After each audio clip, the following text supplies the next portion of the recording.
నియమం. ఆలయంలో ప్రసాదం ఇస్తే గుటుక్కు నోట్లో వేసుకోకూడదు. ఆ ఇచ్చిన ఫలాన్ని ఒక్కసారి రెండు కళ్ళకి ముందు కుడి కన్నుకి తర్వాత ఎడమ కన్నుకి అద్దుకుని సేకరించాలి.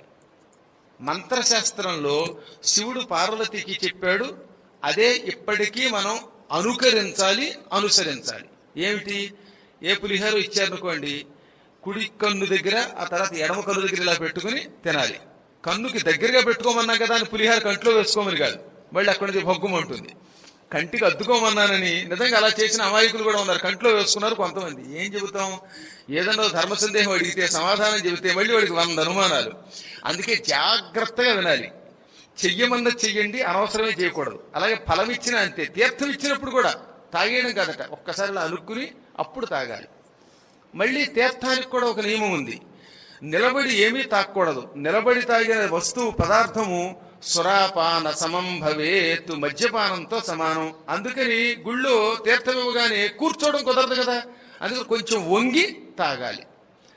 ఇప్పుడు అసలే నానాయాత్ర పడి తిరుపతి వెళ్ళాం, దర్శనం చేసుకుని బయటికి రాగానే ఆ వకుళమాలిక పక్కనే తీర్థం ఇస్తారు. అక్కడికి మా గురువుగారు చెప్పారండి, కూర్చుని తాగుతామండి అంటే జనం లక్షల మంది ఉంటారు వెనకాల.